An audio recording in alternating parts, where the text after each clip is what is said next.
Hello, everyone. It is Tech Tuesday here on DG360. I know a lot of people who are live are like, dude, it's Friday. Well, we post these videos every Tuesday. Let us see what we have here for Tech Tuesday. It looks like ThrillSeeker's finally come back with a video, so we are going to watch this. I know Coob's in here too, and we got something from Coob we're going to watch a little bit later. But let's see. Is the Meta Quest 3 actually worth the upgrade? You know, good question. Let's see.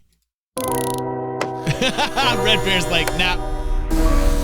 What's up, DG Thundernuts?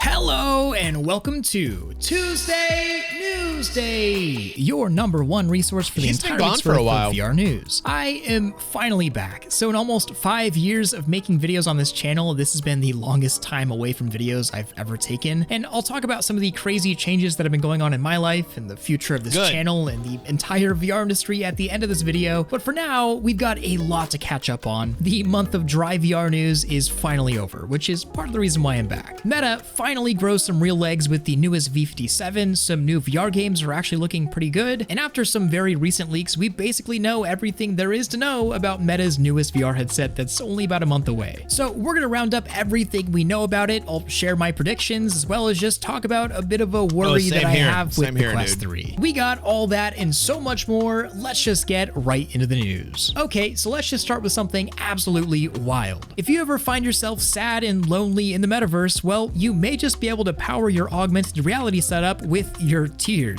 Let me explain. So augmented reality and eventually virtual reality in the form factor of a contact lens is actually way further along tech-wise than most people think. Really? I mean, Mojo Vision had a near complete prototype ready with wireless communication, eye tracking, micro LED displays, and even an onboard processor on the contact lens about a year ago before they changed plans and pivoted to focus entirely on display technology. But even though they've stopped development, yeah, that doesn't look comfortable at all, Fingers.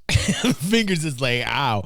Nothing about that looked cozy to me, man. That contact lens was freaking about a quarter of an inch thick, man. The Very idea cool, is not dead. Researchers out of Nanyang Technological University have picked up the research where it left off, but this time with a tier-based battery charged by biofuel. Well, that is crazy. The contact itself is using your own tears to fuel it. Your tears are the gasoline of this piece of tech. Some pretty amazing breakthroughs. Like, what? One of the biggest struggles for AR contact lenses has always been the battery, which makes total sense. Modern battery technology and eyeballs don't exactly like, pair no way in very hell well. I'd You wear can just that. imagine Listen, no way in hell I'd wear it either, but they made it a lot safer because before these things were powered by like smaller batteries that they put in the lens and nobody wanted that. Like they were like, are you kidding me? I don't want the battery in the actual lens itself because God forbid something leaks or comes out of this plastic resin from the contact. Now they don't need the batteries at all. It's just using your own tears. It's fueling itself on your sadness. It's crazy, man. The PR disaster a Galaxy S7 situation would be if instead of causing a fire, a malfunction just made you blind. That's crazy, Aether. Yeah, so this breakthrough is a pretty big deal. That's crazy. Using zero wires or metal electrodes, this new battery type can store electricity when in contact with the saline solution, which, of course, is basically just a tear, with each crying session adding a total of 4 hours onto the battery life. And I can just imagine a future where in order to charge your AR contacts, you throw on the intro to Up for a quick charge. Oh God, don't get me started on Up. Oh my God, it is one of the craziest beginnings to any Disney movie ever. Boy, that thing caught me right in the, it just gut punched me. Don't even start talking to me about Up. Oh God.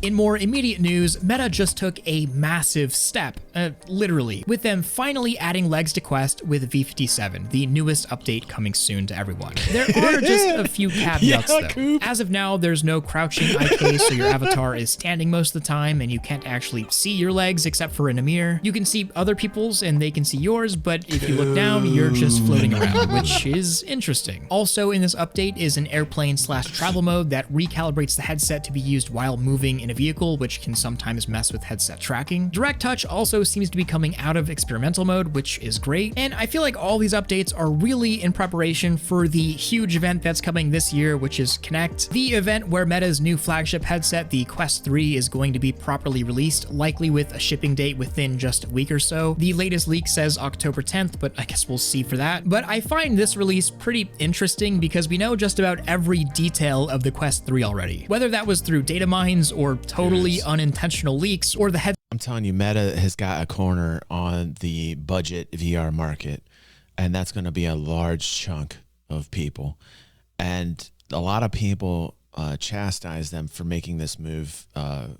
Zuckerberg, I'm not a fan, but like it did take some balls to take the entire company and say, we're just going to ship this over into VR and we're going to call this Meta, which Meta has such a bad kind of like vibe to it. It's like a toxic word for gamers, right?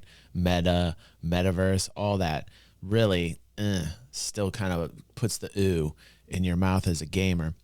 But man, I think to myself, I'm like, in 10 years after, like, there's so much competition now in the space that it's progressing so fast that VR is going to be a huge part of everyday life for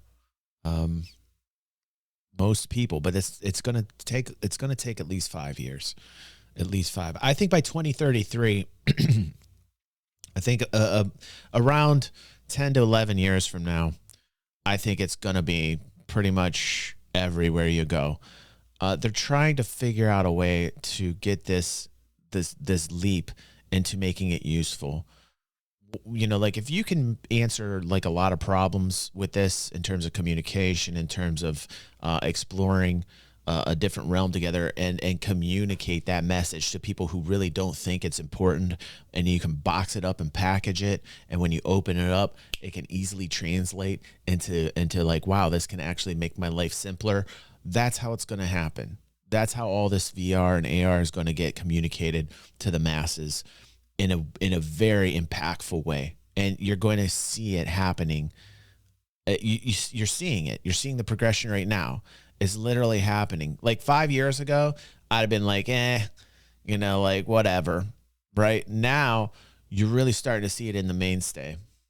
Headset just straight up popping up in someone's hands a couple days ago, which did happen actually. And so before we get into some predictions and have no doubt, Shabberwocky, they're gonna suck at all the information out of your eyeballs.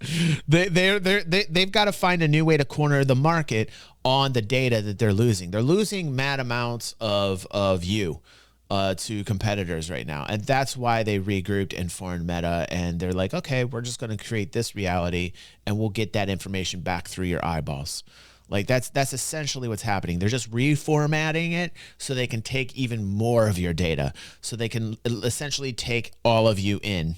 That's exactly what's happening. Thoughts about the headset, since it's probably going to be a pretty big deal. I wanted to run through basically everything you needed to know about the Quest 3. Get you all caught up before the event. The Quest 3 has about a 30% higher resolution than the Quest 2 at 2064 by 2208 per eye at up to 120 Hz refresh rate. And these will still be LCD panels, so no OLED or micro OLED just yet. The pass-through will be massively improved, not just with higher resolution color cameras, but also with the addition of a depth sensor. And this one thing is a bigger deal than it seems. This sensor enables a bunch of new things, including the new Smart Guardian as seen in these leaks. Now, when you make your Guardian, you just scan the environment by looking around you. And this would also include things in your environment like couches or desks, both to warn you if you're in a VR game, but more importantly, allow for far better mixed reality applications. You can see in the leak a virtual pet jumping on and then over a couch, which is only the tip of the iceberg of what's possible. That's insane. That's insane, man.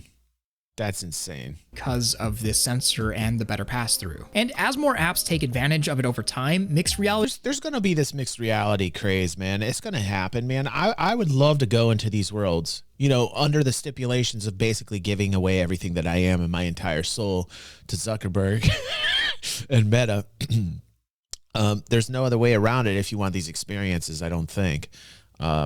you know, unless we want to talk about Web3 gaming and decentralization, but I won't go on that route this morning. But yeah, I will go on I want to be in this reality. Like, I like going into worlds like these and have this 3-dimensionality. I like the immersion of it. If they can make it as real as possible, man, I like these kind of scenarios, man. This is where my gaming vibe is going into like other universes, other vibes, and feeling them out, seeing how well they're designed. I'm looking for like the overall experience that'll get all the tingles tingling, you know?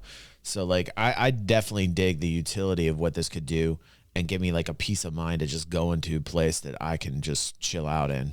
Will become a huge part of the Quest 3. Also confirmed is a continuous IPD adjustment, focal distance adjustment, and a nice little dock, which is just great in general. But I think in everyday VR usage, while pass-through and a higher resolution and a much superior Guardian system is awesome, there's really 3 huge things that make the Quest 3 a noticeable upgrade. These are the big ones. While the Quest 2 uses Fresnel lenses, the Quest 3 uses pancake lenses. And while that resolution increase is awesome, it's not going to be a massive jump. What's going to make the biggest difference for clarity and immersion is going to be the lenses. Better edge-to-edge clarity, less distortion, likely a noticeably higher field of view. It's just a better viewing experience all around if it's anywhere close to the Quest Pro's lenses. The second thing is the weight and size. Recent leaked photos of the Quest 3 show just how much smaller it is, and I don't think I really need to emphasize how much comfort matters for VR, but yeah, going from a brick on the face to a slab on the face is a big deal. And the last really huge the hardware components, the actual physical hardware and components are so important, because if they're not as comfortable as can be, you're not going to see it take off. So you're seeing everything start to slim down. Now the tech is starting to get smaller and smaller, which is great for VR.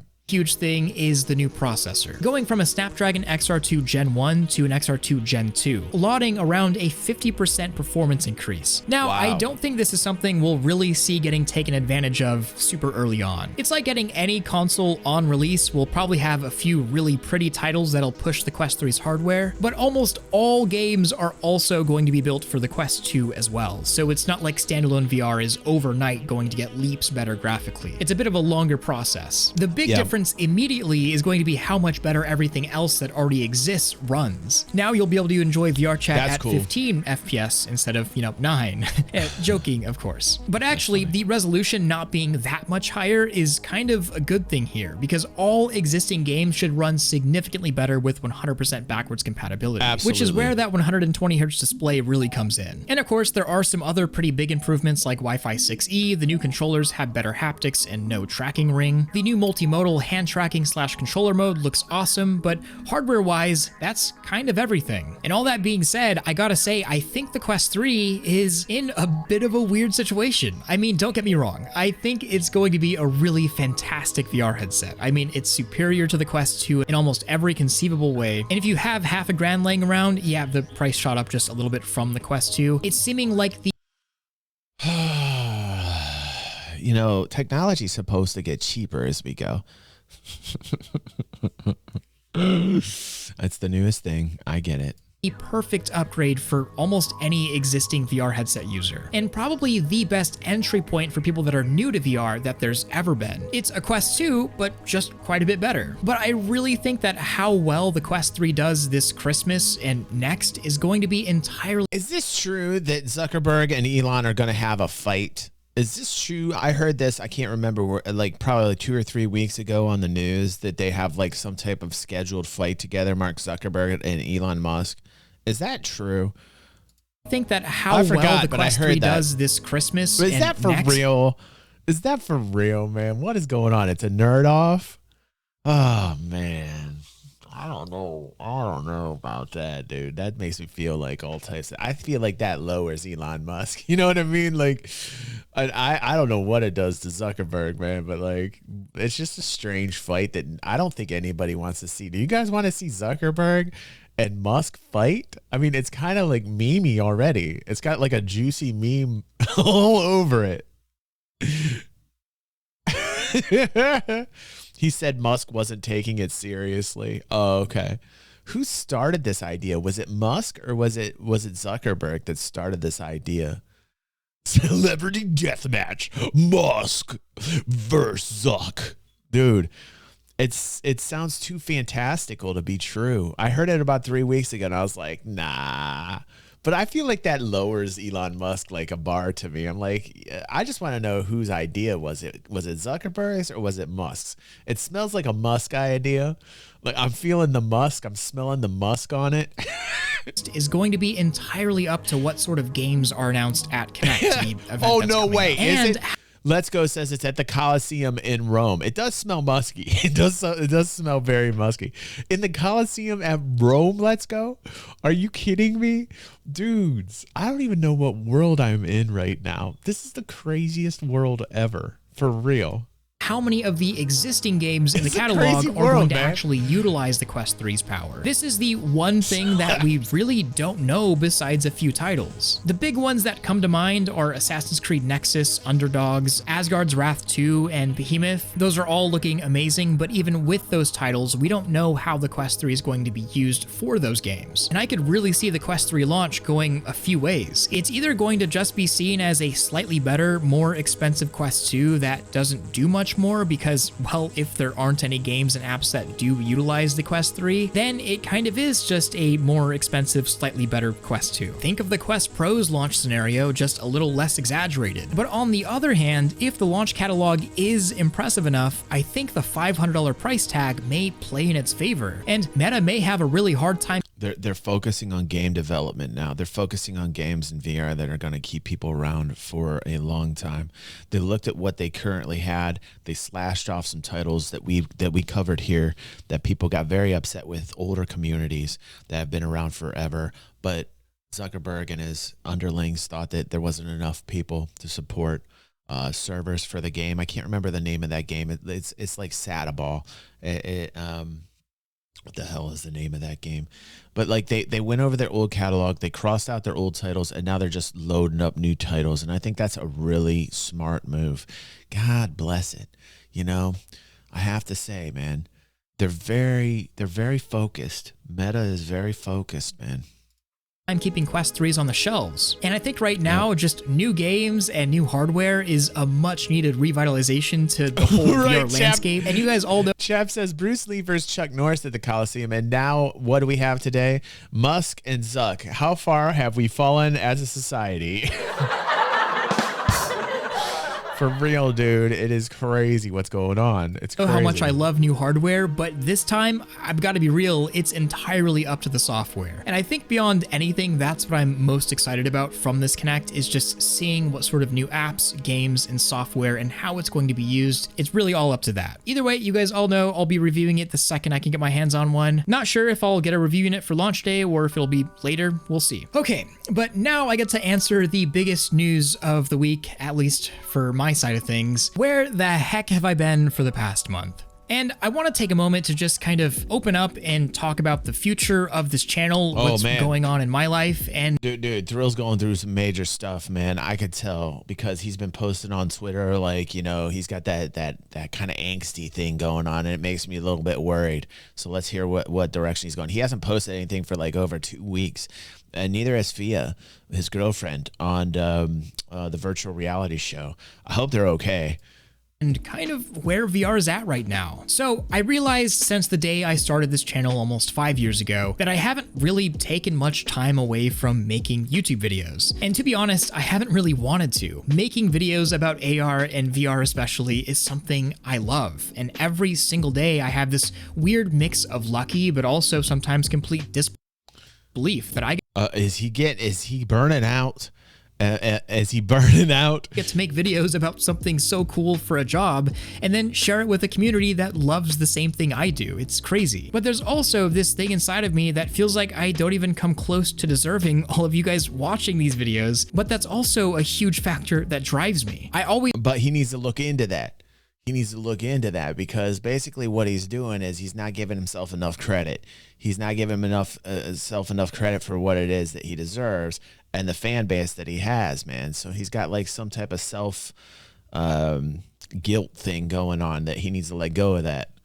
Please just want to make the best stuff I can to pay all of you guys back, if that makes sense. And if I had it my way, I wouldn't have taken a break this past month. I've got way too many videos I'm excited about, but I didn't really have a choice this time around. I'm in the middle of a huge move right now. Yeah, it's a genuinely amazing quality when you're hearing somebody who has almost 1 million subscribers and he's saying he doesn't deserve it, and it's awesome to see the people that you're following have all the humility in the world. Unfortunately, you will find none of that on this channel here.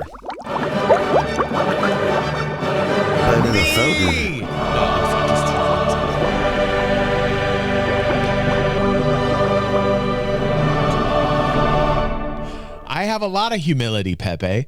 I'm a very humble man. All my stuff besides a couple headsets and my PC are basically in storage. Working on videos has just been kind of impossible. It's bad planning on my part. So I'm sorry there hasn't been the same volume of uploads recently, and I know YouTube will probably slap my channel for taking the break for the month. That's also a huge fear I think every content creator goes through. But I think in the long run, for mental and physical health, this has been a month that I didn't know I needed. But there's also another thing that I haven't really talked about at all, and it's because I really don't want to overpromise or show off something that's not ready. But I think if you guys know what's going on, you'll probably get the break a bit more too. For the past almost year, I've been working really hard on a VR game. It's my own solo development project, and I'm all right. I didn't know that. Is he doing it in Unity with the Unity engine? pouring everything I have into it. It's on my mind 24/7. It's always been my dream to build immersive worlds for people to explore, and I think that's why I'm driven to VR so much as well. So I'm just going after it. But it has been a bit of a struggle balancing videos, massive life changes, and, development. So I'm thinking maybe I'll start making videos of my progress every now and then. Start a new sort of devlog series if that's interesting to you guys. And so that brings us to today. I'm actually in Japan right now, in between my old place and the new place, for a couple of reasons. One is I'm here for a few videos, inspiration, and I'm also here for some specific work on my game project. But I'm also working with a Japanese VR game developer, My Dearest, as a VR expertise producer on one of their new titles, both helping out mainly playtesting, but also learning as much as I can about VR game development as a whole. And it's been such an honor so far. I just can't wait for you guys to try their game out. But now we can talk about VR for a moment. Gonna be totally honest, VR is in a weird spot right now, and it feels like a lot of people are almost scared to say that. And for the past couple months, if it weren't for VR chat, the occasional Pop 1 game, and obsessively spending time in Unity working on my titles,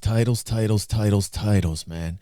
The whole industry needs a shit ton of development in titles, and I think that's what you're just starting to see. You're starting to see like the ignition of it. We never had the amount of competitors out there, the amount of companies that had the hardware. We've got a few that are go-tos, and now they're all starting to compete in this space, and they realize, hey, maybe we should make some games that people will love and remember. Hey, here's a crazy idea. So developers are lining up, and they're starting to push out the titles. But like right now, it's kind of like a vacuum is what Thrill is saying, which is interesting because he's actually making a VR game. So that's cool. My game, I don't know how much I would actually be using VR. It's felt quite dry, especially if you've been in it for a long time. And the disappointments keep stacking, whether hardware or software or games getting shut down. I mean, Echo last month, Medal of Honor just announced its servers are getting shut down. A new article pops up every few days about PS. They're taking all the old titles out. Like I said, all these companies, they're taking like old titles out and they're just basically starting clean slate. VR2's collecting dust and VR being dead, it could be quite depressing, especially when VR was going to the moon just a couple of years ago. And as much as I want to be positive all the time about everything, that's not me, that's not real, and that's not honest. But on the other side, God bless him. That's why I watch, man. This guy's like, it's so refreshing when you see a YouTuber that takes on what it is that they do and their content and they approach it in a journalistic manner, and it's not biased. It's just like a rational, balanced opinion. I appreciate ThrillSeeker for that. balancing constructive commentary without feeling like I'm just complaining is a tightrope that gets old too. And so this little break has been really positive in that aspect. It's allowed me to kind of take a few steps back. Mad Style is saying something really perfect in chat. He's saying the problem lies with the fact that there are so many different headsets and confusing information, and the space is fragmented right now. Absolutely agree with you, Mad Style. So I do think you're starting to see it start to become much more centralized through Meta, and you will see it expanded upon. Like the focus is you saw the titles they're coming out with, like they're starting to back it up now. Back and just enjoy VR for what it is and be excited about its future, whatever that is. Because it is a bright future no matter what. It's easy to get caught up in the minutia or industry. And what makes VR amazing goes beyond any company or trend or hype graph. And I think the most exciting idea to me, and what keeps me going for this channel and what will keep me going forever, and what keeps my positivity high for VR, is the thought, or I guess belief, that while we may not have the VR that we imagine, I guess, for quite a few years, it might be 5 years or 10, maybe 50, or maybe not even in our lifetimes, I know that no matter what, I'm gonna be putting everything I have into making sure that 5 or 10 or 50 years actually happens at all. Because this is exactly what I try to get across to our Star Citizen fans here on DG360. I think the reason why we have such a dedicated Star Citizen base is that we want this dream to become a reality. Yes, we're cheering it on. Yes, we're being critical. Yes, we're saying there's mistakes when there's mistakes. But overall, the thesis here of Star Citizen on DG360 is we are passionate about it. We want it to become a reality. So let's start from that point. And another reason why I like ThrillSeeker, he's doing the exact same thing with the space of VR. He is very super passionate about it. He's saying, like, whether it takes 5, whether it takes 10, whether it takes 20, he will commit and devote his life onto making it a reality. And that is exactly what Cloud Imperium is doing with Star Citizen.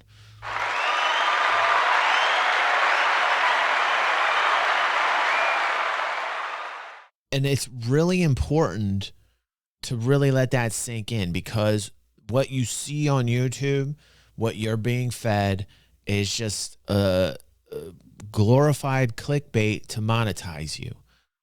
I very rarely find videos that are covering Star Citizen that come from both sides.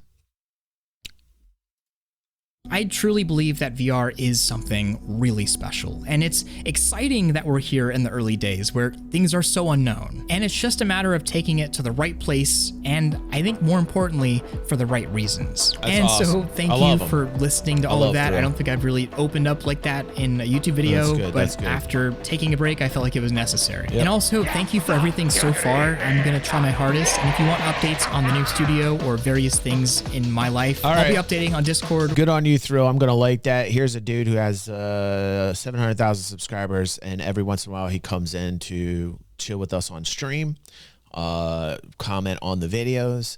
And Thrill, dude, I think you're an awesome dude. Your integrity is there. You love the space.